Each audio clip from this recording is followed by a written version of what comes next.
नमस्कार। आज हम हिंदी भाषा की छठी कक्षा की पाठ्य पुस्तक ज्ञान सागर के पाठ 4 पुरस्कार के अभ्यास के प्रश्न करेंगे।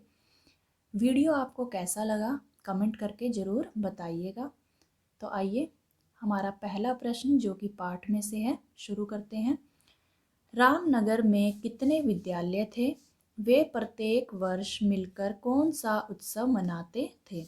तो उत्तर है रामनगर में कुल 10 विद्यालय थे। प्रत्येक वर्ष वे मिलकर पुरस्कार वितरण उत्सव मनाते थे। वितरण का अर्थ होता है बांटना।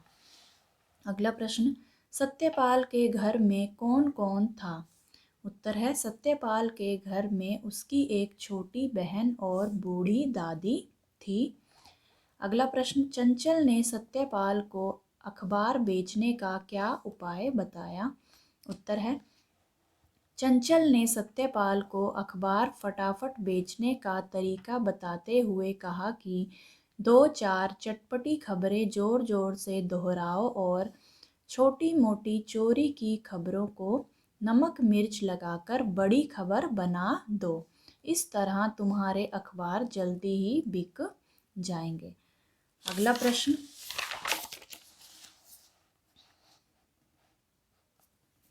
सच्चे बच्चे कितने अच्छे प्रतियोगिता में सत्यपाल को कौन सा पुरस्कार मिला और क्यों? उत्तर है सच्चे बच्चे कितने अच्छे प्रतियोगिता में सत्यपाल को प्रथम पुरस्कार मिला क्योंकि मुश्किल हालातों में भी विद्यालय में लिए गए सच बोलने के प्रण को उसने टूटने नहीं दिया। इस प्रकार सत्यपाल ने अपने नाम को सच कर दिखलाया। जो कि उसका नाम था सत्यपाल, उसने अपने नाम को सच कर दिखलाया। हमारा अगला प्रश्न है पांचवा प्रश्न, पाठ के आधार पर बताइए कि नीचे दिए गए कथन किसने कहे किससे कहे। ये कथन दिए गए हैं, ये किसने कहा और किससे कहा। तो पहला कथन है, भाई तुम तो बहुत जल्दी निपट गए। तो यह कथन सत्यपाल ने चंचल से कहे थे। अगला कथन, 2-4 चटपटी खबरें जोर जोर से दोहराओ। यह कथन चंचल ने सत्यपाल से कहा। अगला कथन है, तुम्हारी सच्चाई से मुझे बहुत प्रसन्नता हुई है। यह कथन शिक्षक ने सत्यपाल से कहे। मैंने तो विद्यालय में सच के रास्ते पर चलने का प्रण किया है। यह कथन सत्यपाल ने चंचल से कहा। अब अगला प्रश्न है, कहानी की घटनाओं को बिना किसी क्रम के नीचे दिया गया है। पहले क्या हुआ उसके बाद क्या हुआ के आधार पर घटनाओं को सही क्रम संख्या दीजिए। ये बिना क्रम के दिया गया है, हमें इन्हें क्रम संख्या देनी है कि पहले कौन सा कथन आएगा उसके बाद कौन सा आएगा। जैसे पहले, एक बार शाम को सत्यपाल अखबार बेच रहा था, तभी उसका एक साथी चंचल उधर से निकला। सत्यपाल ने चंचल के खाली हाथ और भरी जेब को देखा।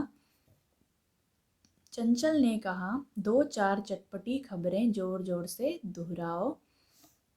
मगर इसके लिए सत्यपाल का मन न माना। सत्यपाल ने कहा, मैंने तो सच के रास्ते पर चलने का प्रण किया है। सत्यपाल और चंचल की सारी बातें उनके एक शिक्षक सुन रहे थे। शिक्षक सत्यपाल की सच्चाई से बहुत प्रसन्न हुए। शिक्षक ने सत्यपाल को 1000 रुपये मासिक छात्रवृत्ति दिलवाने के लिए कहा। सत्यपाल को उसकी सच्चाई के लिए प्रथम पुरस्कार मिला। हमारा अगला प्रश्न है बातचीत से संबंधित। तो आइए देखते हैं, सत्यपाल क्या बेचता था और क्यों?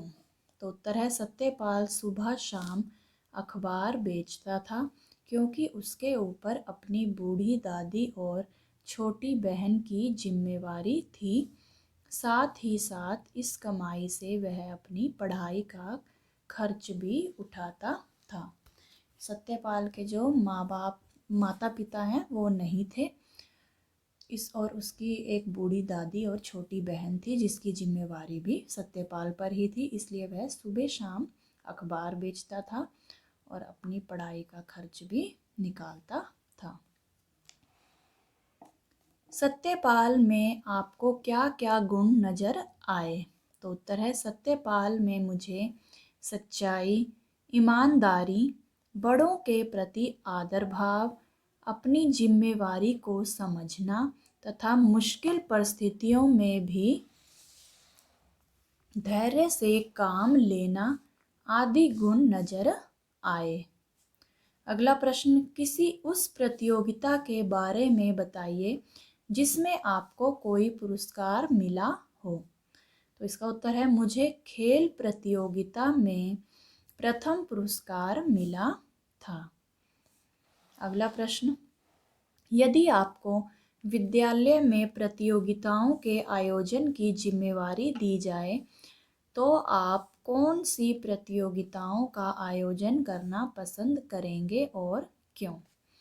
तो उत्तर है, यदि मुझे विद्यालय में प्रतियोगिताओं के आयोजन की जिम्मेदारी दी जाए तो मैं कविता वाचन, समाचार वाचन, कहानी लेखन, वाद विवाद, भाषण, सामूहिक परिचर्चा, लेख लेखन तथा सृजनात्मक लेखन जैसी प्रतियोगिताओं का आयोजन करवाऊंगी, क्योंकि इन प्रतियोगिताओं से छात्रों की बौद्धिक और चिंतन प्रतिभा को निखारने का श्रेष्ठ अवसर मिलेगा।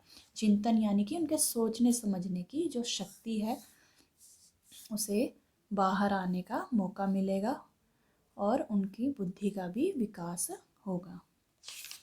अगला प्रश्न है अनुमान और कल्पना से संबंधित। सत्यपाल चंचल के उपाय को मान लेता तो क्या होता?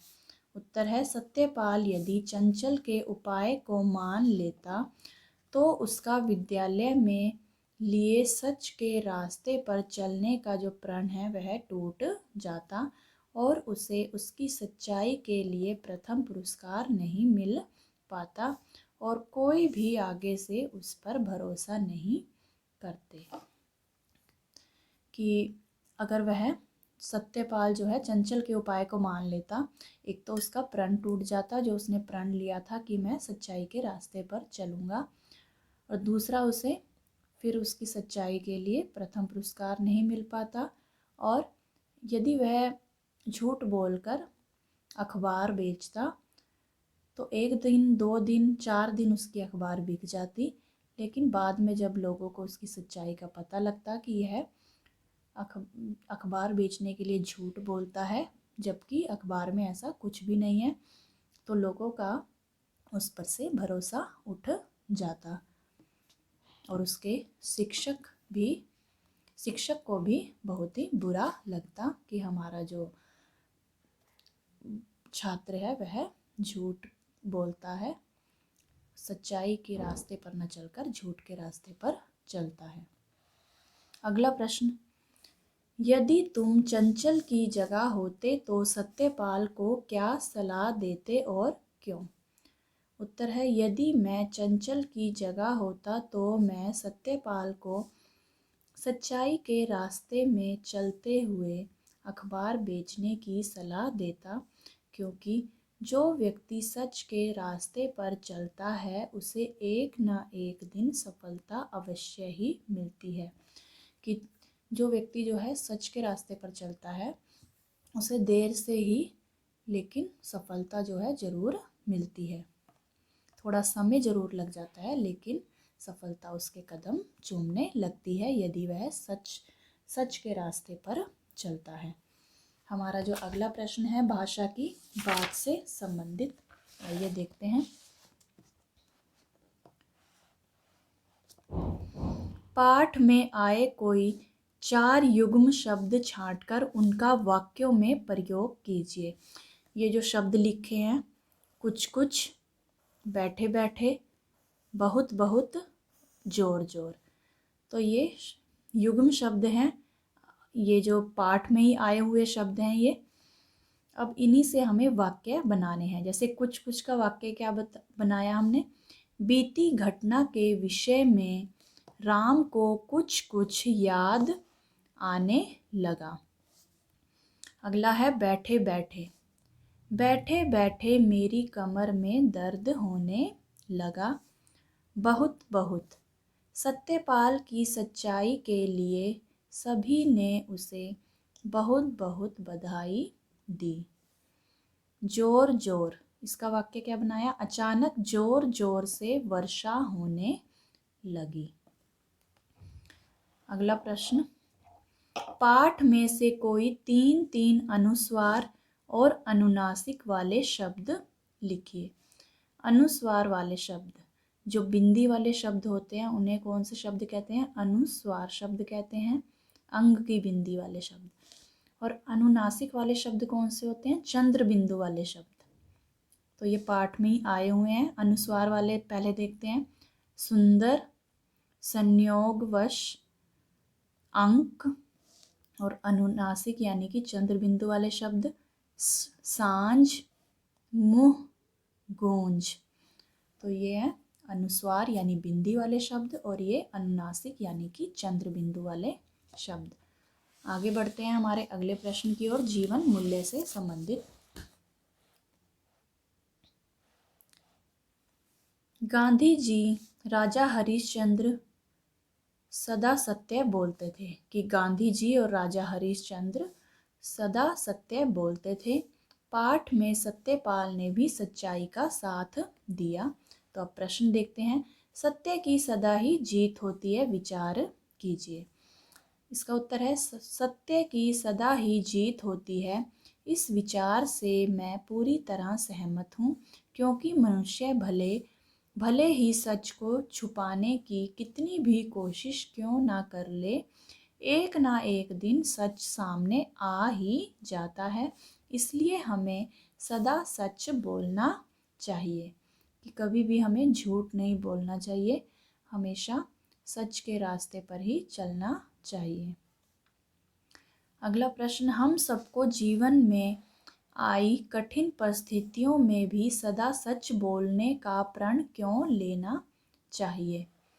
तो इसका उत्तर है, हम सबको जीवन में आने वाली कठिन परिस्थितियों में भी सच का साथ नहीं छोड़ना चाहिए और सच बोलने का प्रण लेना चाहिए, क्योंकि जब स्थिति सामान्य हो जाएगी, यानी कि जो आप पर मुश्किल आई हुई है, जब वह मुश्किल जो है समाप्त हो जाएगी, तब हमें खुद पर गर्व होगा कि हमने मुश्किल हालातों में भी सच का साथ नहीं छोड़ा, और सच की राह पर चलकर ही हम मुश्किल परिस्थितियों से बाहर निकल पाए हैं।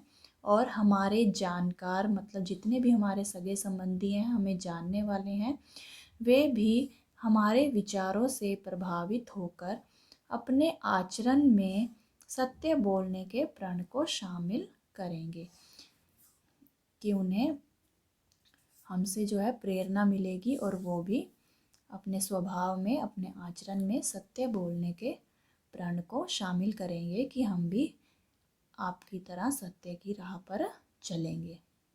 आशा करती हूँ बच्चों आपको ये सभी प्रश्न अच्छे से समझ में आ गए होंगे। तो मिलते हैं अगली वीडियो में, तब तक के लिए नमस्कार।